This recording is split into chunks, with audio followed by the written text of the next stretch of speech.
ٹھیک ہے. اگر اس کے پیٹ میں کوئی انفیکشن تھا تو ایبڈومینل پین کی ہسٹری ہو سکتی ہے جیسے ہم نے کولنجائٹس دیکھا, یا اس کی اسکن پہ کوئی وونڈ ہو سکتا ہے جیسے میں نے ڈائبیٹک فٹ کا آپ کو بتایا.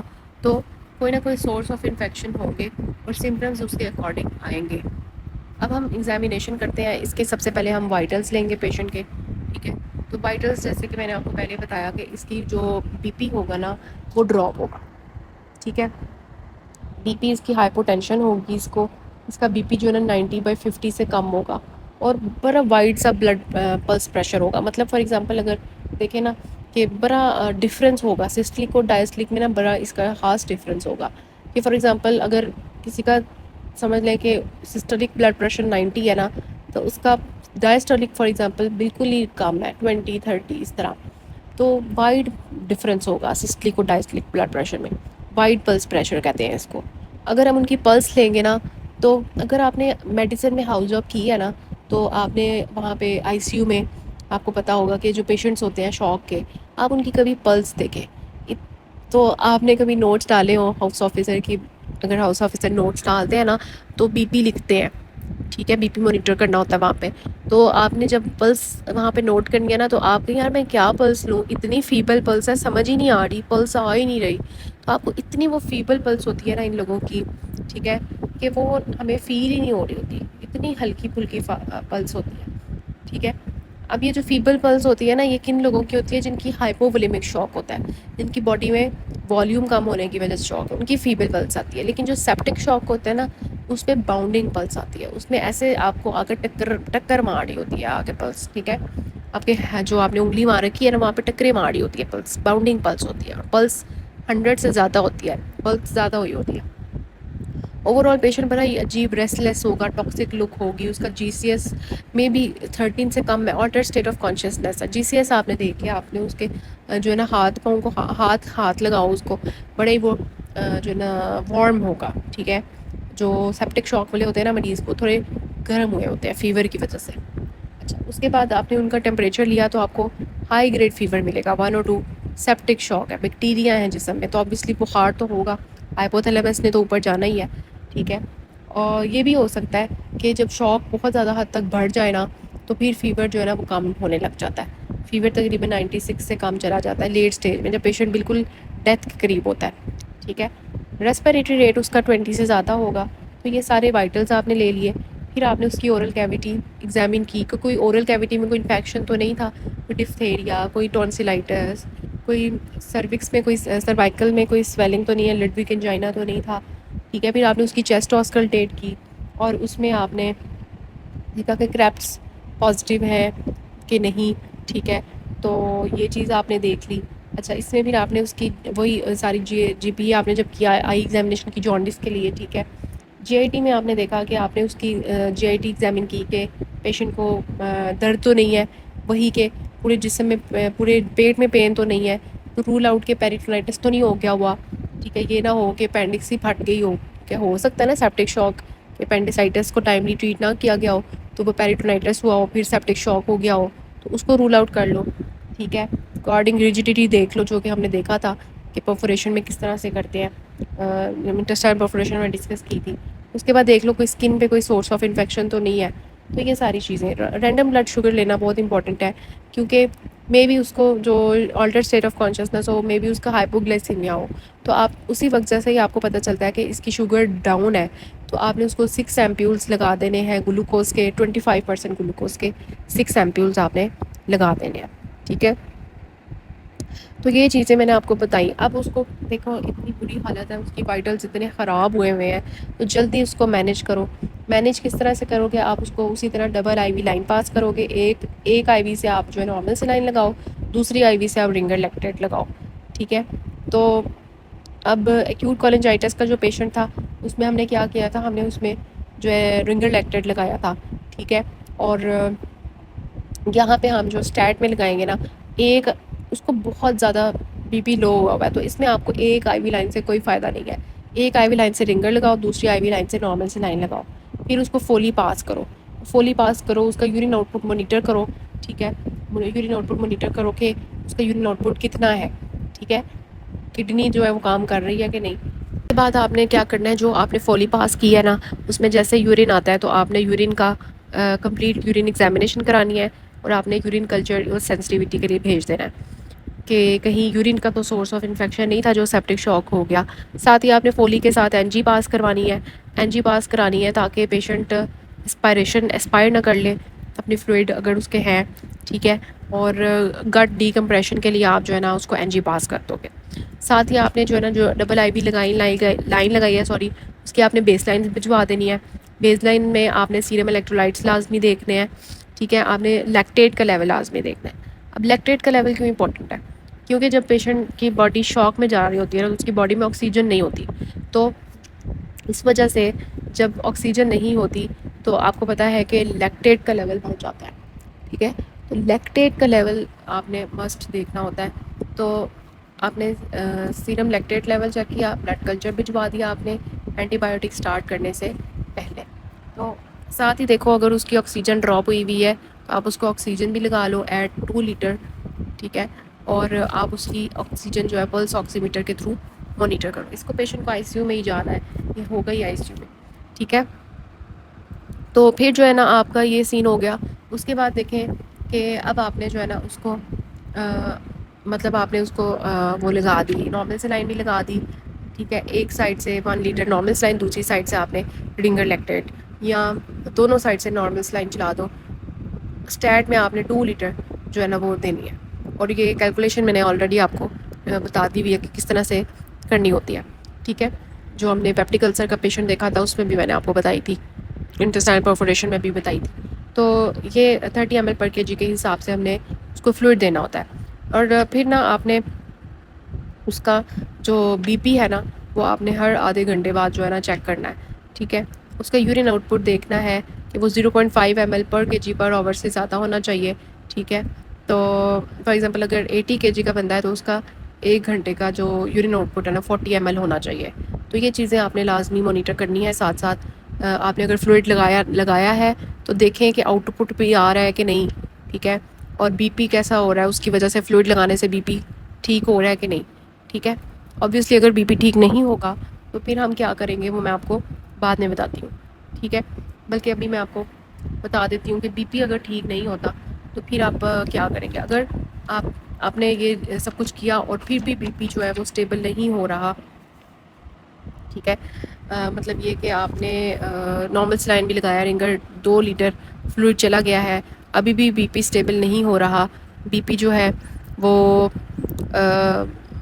جو ہے نا نہیں اسٹیبل ہو رہا، تو پھر آپ نے آبویسلی اس کو سینٹرل وینس لائن کے تھرو جو ہے نا سینٹرل وینس لائن پاس کرنی ہے.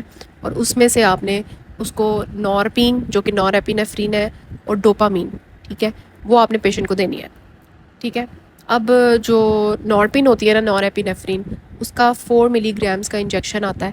آپ نے اس کو 100 ml مائکرو بیوریٹ میں ڈالنا ہے اور اس کو آپ نے جو ہے نا کس طرح سے چلانا ہے. فار ایگزامپل ایک اس کی جو ڈوز ہوتی ہے وہ 0.05 مائکرو گرام سے 1 مائکرو گرامس پر مائکرو گرامس ڈوز ہوتی ہے اس کی، ٹھیک ہے. تو آپ نے کیا کرنا ہے کہ اگر فار ایگزامپل 80 کے جی کا بندہ ہے تو آپ نے کیا کرنا ہے، نورپین کا جو 4 ملی گرامس کا انجیکشن ہے اس کو آپ نے 100 ml نارمل سلائن میں ڈیلیوٹ کرنا ہے اور 6 مائکرو ڈراپس پر منٹ پہ آپ نے اس کو چلا دینا ہے. وہ آپ نے چلا دیا، پھر آپ نے 30 منٹ کے بعد دوبارہ بی پی لیا تھرو سی وی پی لائن. تو اگر وہ 70 سے زیادہ نہیں ہوا بی پی ابھی تک، پھر آپ نے اس کو 6 سے ڈبل کر کے 12 مائکرو ڈراپس پر منٹ پہ کر دینا ہے. اور اگر پھر آدھے گھنٹے بعد بی پی 70 سے زیادہ نہیں ہوا تو آپ نے اس کو ڈبل کر دینا ہے، 24 مائکرو ڈراپس پر منٹ پہ چلا دینا ہے. اس سے اوپر آپ نے نہیں جانا، کیونکہ اگر آپ اس سے اوپر جائیں گے تو ٹیکیاررھتمیاز شروع ہو جائیں گے، ٹھیک ہو گیا. اور دوسرا ہے ڈوپامین. ڈوپامین کا آپ نے ہائی ڈوز جو ہے نا وہ دینی ہوتی ہے. اس میں اس کا جو انجیکشن ہوتا ہے وہ 200 ملی گرامس پر 5 ml ہوتا ہے.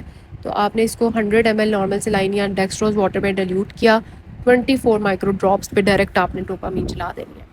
تو یہ نور ایپینیفرین ہے، یہ میں نے آپ کو بتایا کہ کس طرح سے آپ نے اس کو ان دونوں کو چلانا ہے اکٹھے، اور ساتھ میں آپ نے بی پی کو ہر آدھے گھنٹے بعد مانیٹر کرنا ہے، ٹھیک ہے. ساتھ میں آپ نے اس کی ای سی جی مانیٹر کرنی ہے، اوور آل اس کے وائٹلس مانیٹر کرنے ہیں، اور پیشنٹ کو ایڈمٹ کیا ہوا ہے آپ نے، اور پیشنٹ کے جو اٹینڈنٹس ہیں نا ان کو صحیح طرح سے بتا دیں، اسٹرکٹ کاؤنسلنگ کر دیں. جو میں نے آپ کو شروع میں بتایا کہ مریض کے پورے جسم میں جراثیم ہے، ہم اپنی پوری کوشش کر رہے ہیں، اور اگلے 48 گھنٹے بڑے اہم ہیں، آپ دعا کریں. ٹھیک ہے، تو آپ نے سک کاؤنسلنگ پیشنٹ کے اٹینڈنٹس کی کر دینی ہے. ٹھیک ہے، تو یہ چیز ہے. اب جو ہے نا دوسری چیزیں یہ ہو گئی ہماری فلوئڈ، کہ پیشنٹ کا بی پی اسٹیبل کرنے کے لیے فلوئڈ کتنے ضروری ہیں سیپٹک شاک کے. دوسرے وہی ہے کہ آپ نے پیشنٹ کو اینٹی بائیوٹکس دینی ہے، جس میں جو ہے نا جو اینٹی بائیوٹکس جائیں گی وہ جائیں گی پیشنٹ کو براڈ اسپیکٹرم، جس میں پازیٹیو نیگیٹو اینروب سارے کور ہوں گے. ٹینزو، ٹھیک ہے، اور اس کے علاوہ جو ہے نا موکسیفلاکساسن، ٹھیک ہے، اور فلیجل، یہ ساری جو ہے نا جائیں گی. ٹینزو جو ہے 4.5 گرام آئی وی اسٹیٹ، فلیجل 500 mg آئی وی اسٹیٹ، اور جو ہے موفیسٹ، ٹھیک ہے، یہ 400 mg آئی وی اسٹیٹ.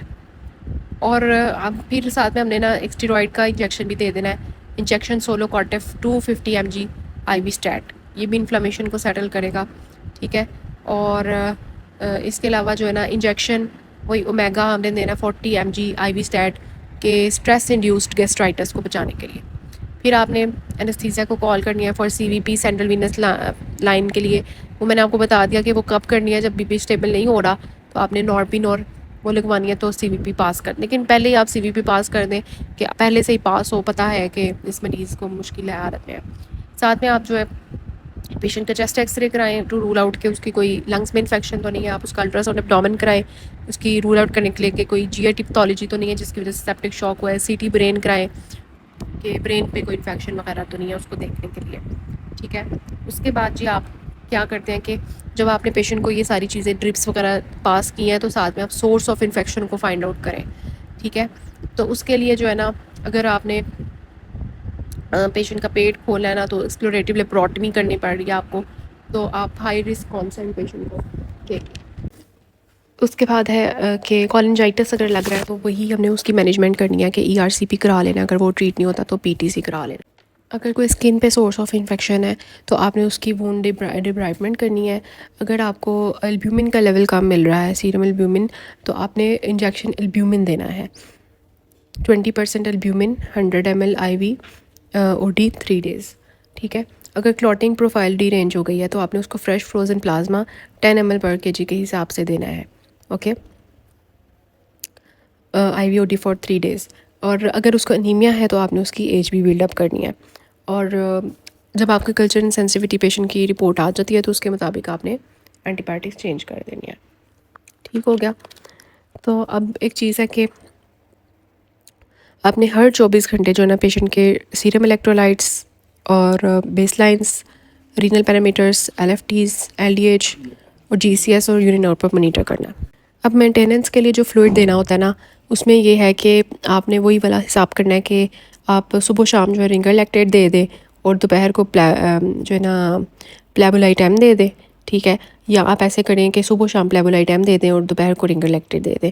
یہ دونوں چیزیں جو ہے نا پیشنٹ کو، کیونکہ ہم نے این پی او رکھا ہوا ہے تو اس کو فلوئڈ جانے چاہیے، اور دوسرا یہ کہ اس کے الیکٹرولائٹس وغیرہ بیلنس ہو جانے چاہیے. ٹھیک ہے، مینٹیننس فلوئڈ ہو گیا. اور اس کا آپ نے رینڈم بلڈ شوگر جو ہے نا ہر 6 گھنٹے بعد چیک کرنا ہے. اگر اس کو گلوکوز کی ضرورت ہے تو آپ نے اس کو لگا دینا ہے. اس کا ریسپیریٹری ریٹ آپ نے مانیٹر کرنا ہے، اس کے وائٹل سارے مانیٹر کرنے ہیں. اور مینٹیننس جو ہوگا نا، ابھی یہاں پہ ہم اس کو ڈسکس کرنے سے پہلے میں آپ کو بتا رہی ہوں، مینٹیننس کے لیے نا آپ نے پیشنٹ کو پروویس، ٹینزو، فلیجل اور موفیسٹ دینی ہے ٹل کلچر جب تک نہیں آ جاتا ہے، تو یہ اینٹی بایوٹکس چاہیں گی پیشنٹ کو. اور آپ نے پیشنٹ کے اگر پیشنٹ کے جو جی سی ایس ہے وہ اسٹیبل ہونے لگ گیا ہے تو پریشر پیشنٹ کا بلڈ پریشر ٹھیک ہونے لگ گیا ہے، تو پھر آپ نے آئنوٹراپس جو ہے نا جو آپ نے چلائے ہوئے تھے ڈوپامین اور نور ایپینیفرین، ان کو آپ نے ٹیپر آف کرنا ہے. اگر فار ایگزامپل وہ 24 تھے مائکرو ڈراپس پر منٹ سے، تو آپ نے اس کو 12 کر دینا ہے. ٹھیک ہے، اور پھر آپ نے ہر گھنٹے 2 ڈراپس کم کری جانا ہے یہاں تک کہ 6 ہو جائے. تو آہستہ آہستہ ان کو ٹیپر آف کرنا ہے آپ نے، اور اچانک نہیں بند کرنے. ٹھیک ہے، تو یہ دیکھیں، یہ آپ کے history of fever for 4 days، altered state of consciousness for 1 day، wound over skin for 1 week.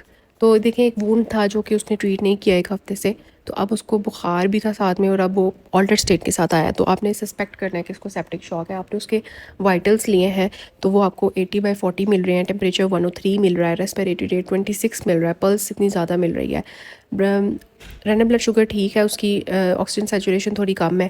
تو ایگزامینیشن جب آپ نے کی تو جی آئی ٹی جو ہے نا وہ نارمل سارا کچھ تھا، لیکن جی سی ایس اس کا جو تھا نا وہ ڈراپ ہوا تھا. ٹھیک ہے، تو اب جو ہے آپ نے کیا کیا، اس کو پیشنٹ کو کس طرح سے مینیج کیا، ریسسیٹیٹ کیا، اس کو انویسٹیگیٹ کیا آن دا لائن آف سیپٹک شاک، اس کو آکسیجن سپلائی دی کیونکہ اس کی 94% آکسیجن سیچوریشن تھی. 2 اس کو وائٹ بورڈ آئی وی لائنس پاس کی، ایک رائٹ ایک لیفٹ. اس کے آپ نے بلڈ سیمپلس لے لیا، اس کے بی جیز بھجوائے، اس کے لیکٹیٹ لیولس، بلڈ کلچر سیمپلس بھیجے اور بیس لائنس بھجوا دیں. پھر آپ نے اس کو اسٹیٹ میں رنگر لیکٹیٹ اور نارمل سلائن دے دیے دونوں ہاتھوں پہ. ٹھیک ہے، اور اس کو فولی پاس کیا آپ نے، این جی پاس کی اس کی، فولی پاس کر کے آپ نے یورین جو ہے اس کی کمپلیٹ ایگزامینیشن اور یورین کلچر بھجوایا، یورین آؤٹ پٹ مانیٹر کیا. آپ نے اس کو انجیکشن جو ہے نا دیا فلیجل کا، اومیگا کا، ٹینزو کا، موفیسٹ کا، ٹھیک ہے، اور سولو کاٹف کا. ٹھیک ہے، آپ نے اس کا الٹرا ساؤنڈ کروایا، chest X ray ابڈومن، C T, brain. ٹھیک ہے، اور انیستھیزیا والوں کو کال دی for C V P insertion, I C U والوں کو کال دی. اور پھر آپ نے اس کو آدھے گھنٹے بعد ری اسیس کیا. اگر آپ نے پھر بھی پیشنٹ کو ہائپوٹینشن ہے تو پھر آپ نے آئنوٹروپک سپورٹ اس کو دی، جو میں نے آپ کو بتایا کہ کس طرح سے دینی ہے اور کس طرح سے ٹیپر آف کرنی ہے. سو دس از اباؤٹ ٹاپک جو کہ ہے ہمارا سیپٹک شاک. آئی ہوپ آپ کو سمجھ آیا ہوگا کہ سیپٹک شاک کا پیشنٹ اگر آپ کے پاس آئے تو آپ نے اس کو کس طرح سے ڈائگنوز کرنا ہے اور اس کو کس طرح سے مینیج کرنا ہے. سو دس از اباؤٹ ٹاپک.